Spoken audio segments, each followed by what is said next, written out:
પછી કે સ્ટીરોઇડની ગોળી લો. એટલે મારે ઠાકોરજીને જગાવ્યા પહેલાં હું ચા નાસ્તો કરી લઉં છું અને પછી ઠાકોરજીને જગાવો. ત્યારે મને મનમાં નહોતું ગમ્યું, પણ મને એમ થાય કે એવી ભાઈ એણે સેવા છોડી નહોતી ને. અત્યારે તો લોકોને આપણે કહીએ એટલે કે અનુકૂળતા જ નથી. હવે બિચારો 11 સાડા 11 જગાવતા તો શું કરે? એનાથી ને પલંગને નીચે જ નહોતું ઉતરાતું અને પાછા સખડી ધરાવતા હતા. એ કે જો લોટ બંધાય ને તે દી ભાખરી કે રોટલી ધરાવવાનું, જે દી આ સંધિવા હોય ને તો એમાં બધા ઓલા તમારા જકડાઈ જાય, જેમ મારે જકડે. તો તે દિવસે કે ઠાકોરજીને ભેળી અરોગાવાની. તો મેં કીધું તમારે કાંઈ તકલીફ હોય તો પૈસા. મને કે ના, વલ્લભના સિદ્ધાંત એમ કે છે જેટલું છે એમાંથી ઠાકોરજીને ધરાવો. કોઈનું આપણે ધરાવાય નહીં અને આપણે કોઈને ધરાવવા દેવાય નહીં. કોઈનું આપણે લેવાય નહીં ને આપણે કોઈને દેવાય નહીં. મેં કીધું ત્યારે આ સમજણ નહોતી. મેં કીધું ના, આ તો મેં કીધું હું તો જોબ કરું છે તો તમારે.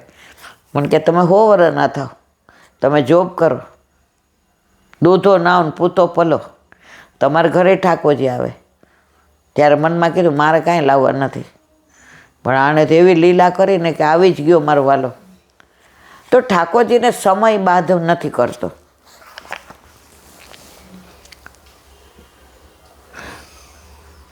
તેથી નિર્ગુણ માર્ગમાં વિચરનાર ભક્તોની નિષ્ઠા હરિ સિવાય બીજા કોઈ પદાર્થમાં હોતી નથી. જે પુષ્ટિ માર્ગમાં આવી ગયો ને એને ઠાકોરજી સિવાય બીજા શેમાંય નિષ્ઠા હોતી નથી. કે અહીંયા માતાએ જાઓ ને મહાદેવે જાય ને સત્યનારાયણની કથાનો. એક બેન મને ફોન કરીને પૂછી કે સત્યનારાયણ ભગવાન તો આપણા ન ગણાય, મારે જવાબ શું દેવો કહો?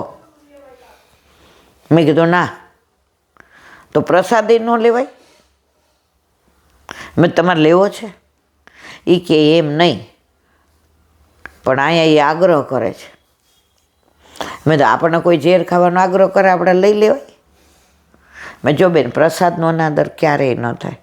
બધા દેવને તમે માન આપો, પણ પ્રેમ તો તમારા ઘરે તમારા માથે બિરાજતા તમારા પ્રસાદ લઈ લેવાનો. ઘરે આવીને આપણે બાટી દઈએ ગમે એને, ક્યારેય પ્રસાદનું અપમાન ન કરાય. પુષ્ટિ માર્ગ કોઈનું અપમાન કરવાનું ક્યારેય કહેતો નથી. મારે તો ઓફિસમાં હતી તો ઘણી વાર દ્વિધા થાય. હવે 60નો સ્ટાફ, કોઈક અંબાજી ગયું હોય એટલે બેન પોસ્ટ માસ્ટર એટલે રાજી રાખે. પાછો ઓલા એક અમારો બિચારો ભોળિયો પોસ્ટમેન હતો ને તો દોરો લઈ આવ્યો હતો કાળો ઓલો અંબાજી. મને કે બેન આ તમને બીપી બહુ રહે ને, આ દોરો લાવો, તમે તમારે બાંધીને જ રાખવાનો, તમને કોઈ દી કાંઈ. મેં તો આવો ઘરે છે. પછી મેં તો લે કાળો દોરો છે, એ તો મેં તો છે લાવ્યા છે એક જણ, તમે બીજા કોઈને આપજો. પણ આ તમારા જેવા જ ભાઈ લાવ્યા છે, રાખો, પ્રસાદ લઈ જાઉં છું. ઘરે આવીને બાજુવાળાને દઈ દીધો, એ માને છે. પ્રસાદનો ક્યારેય અનાદર ન થાય, પણ આપણે તો ના જ લેવાય. આમ ઘણા તો મને આમ એવી રીતે પૂછે ને, લે સત્યનારાયણનો ન લેવાય? મેં ન લેવાય.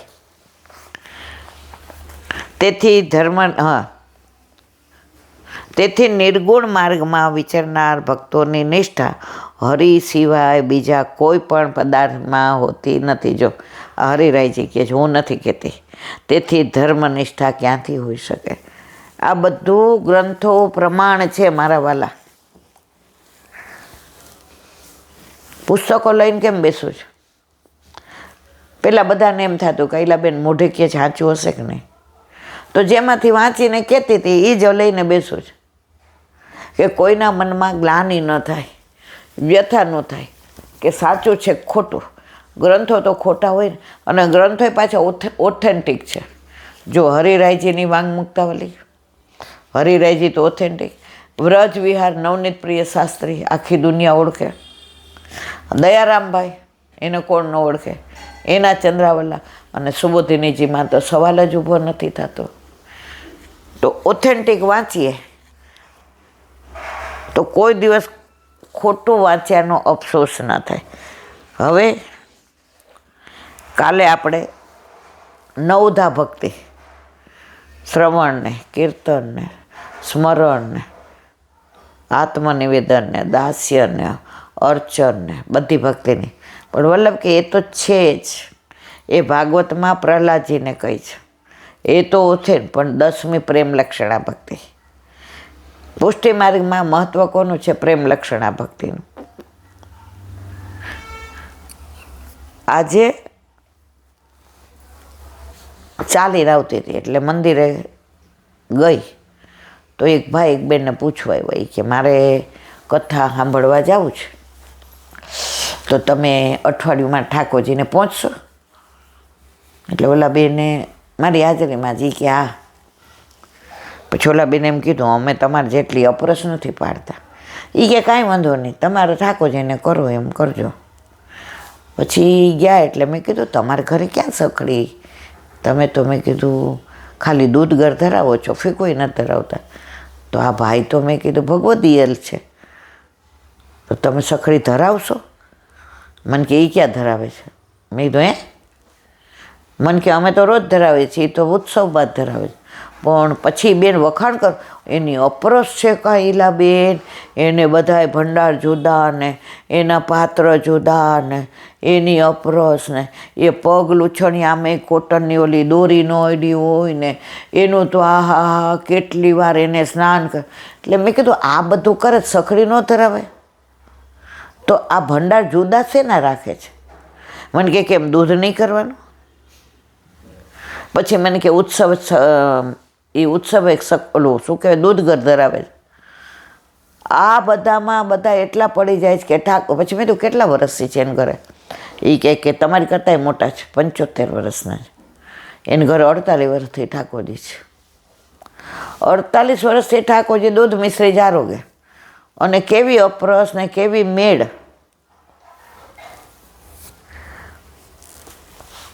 કાલે જ અમારે વાત થઈ કે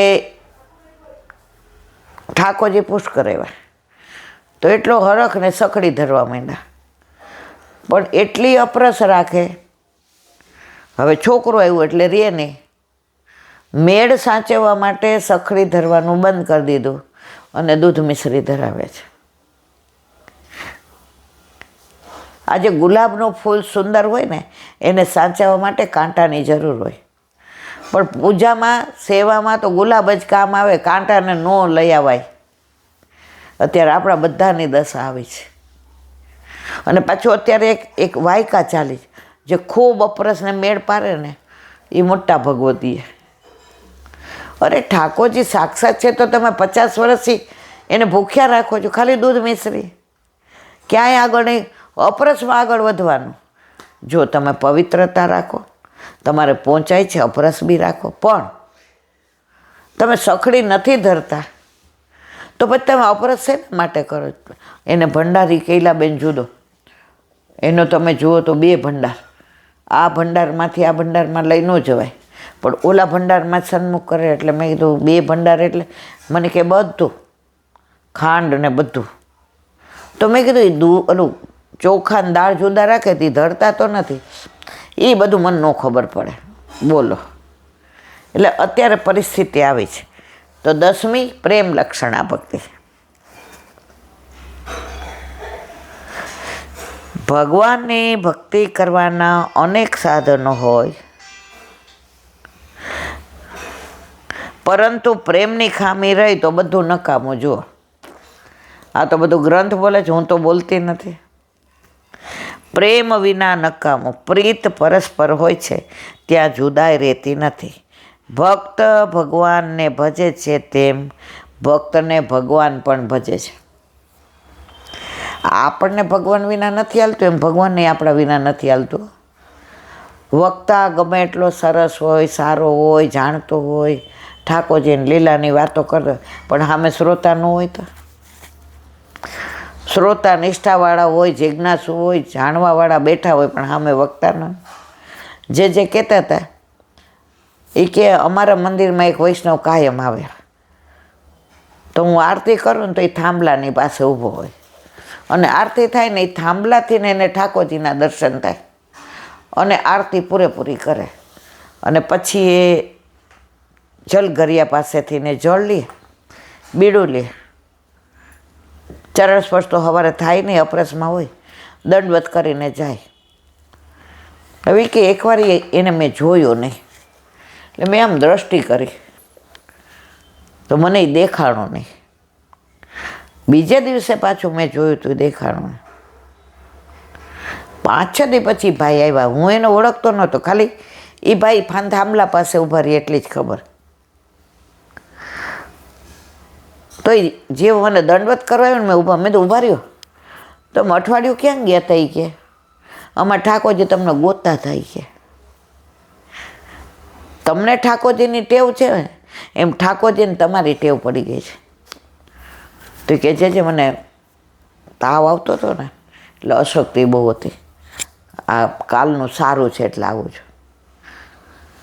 એ કે તમારે બહુ રજા ન પાડવી, આમાં ઠાકોરજીને આમ શ્રમ પડે, ચારે બાજુ ગોતે છે ક્યાં ગયો. તો આપણા ઘરે આપણા માથે બિરાજતા આપણા ઠાકોરજી આપણે કોકના ઘરે પધરાવીએ ને એ પેટ ભરીને જમે નહીં હો મારવાલા.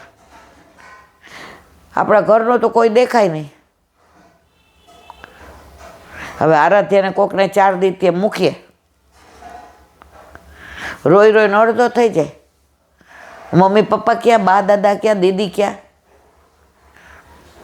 હવે આપણને ખબર છે કે એને એકલી ઠાકોરજી પછવાડે તુવેરની દાળ રોજ જોઈએ. ભલે આપણે મગની કરીએ ને ટેવટી કરીએ ને અડદની કરીએ, પણ તુવેરની તો હોવી જ જોઈએ. હવે એને આપણે બીજે 4 દી કહીએ. ઓલા નળ સરોવર આપણે આકાશ તમને ખબર છે 1.5-2 વર્ષનો હતો ને સવારે 3 વાગે જવાનું હતું. દિનેશભાઈ શાહ ફાઇનાન્સ મિનિસ્ટર હતા એની ભેગું. મેં સામેવાળાને કીધું બા તમે અહીં હો, અમે લોકો 9 વાગતા તો આવી જશું.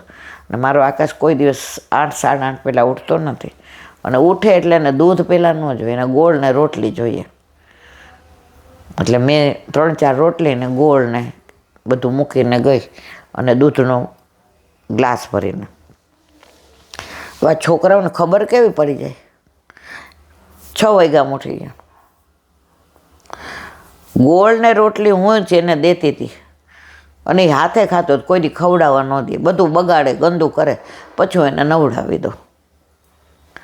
માજી કે 6 વાગ્યાને રોજ 8:30 આવ્યા, અડધો થઈ ગયો હતો. તો લૌકિક બાળકને પોતાની મા પોતાના બાપા જોઈએ તો અલૌકિકને કેવું થતું હશે. તો બને ત્યાં સુધી ઠાકોરજી કોઈના ઘરે પધરાવવા નહીં. અત્યારે તો લોકો કાંઈ હોય એટલે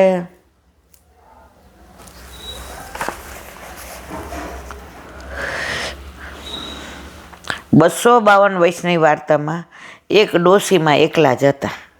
ઘરમાં નાનું મોટું કોઈ નહીં, સ્થિતિ ગરીબ હતી, પાસે નાણું નહીં, રેટીઓ કાતીને પોતે નિર્વાહ કરતા.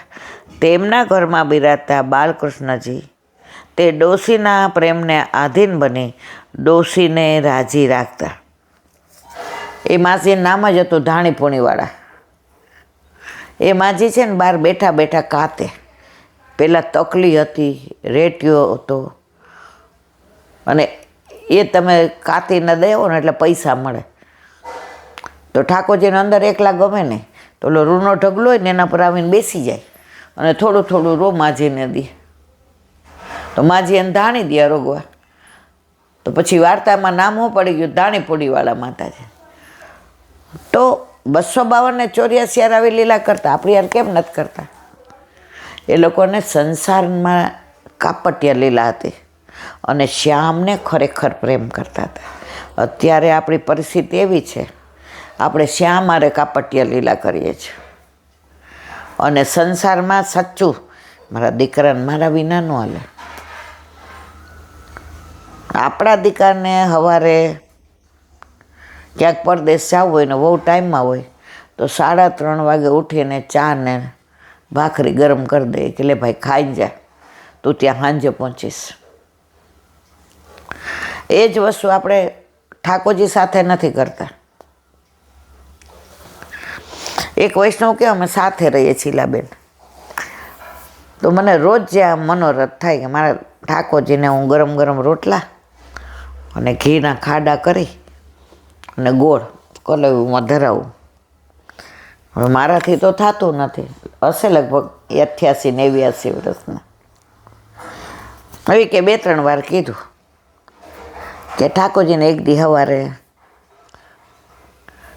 પણ મેળ નથી પડતો. હવે મેં નક્કી કર્યું કે હું જ્યાં સુધી ઠાકોરજીને નહીં ધરાવું ત્યાં સુધી બાજરીનો રોટલો ખાઈશ. મેં એવું ના કરે. ઠાકોરજીને અરગવું હશે ને ત્યારે ઘરમાં પ્રેરણા કરશે અને કરશે. વિશ્વાસ હા, મનોરથ કર્યો છે, પૂરો કરવાની જવાબદારી એ નહીં. આપણે પ્રેમથી 2-3 વાર કહેવાનું. મને કે આજ તો મારે ટ્રાય કરવી છે. મેં તો ન કરતા વળી તકલીફ થાય, 90 વર્ષે પડી આખડી જાઉં કે ઊભા ક્યાંક ગેસ ઉપર દાઝી જાઉં. મનોરથ કર્યો જ ને, પ્રભુ પૂરો કરશે.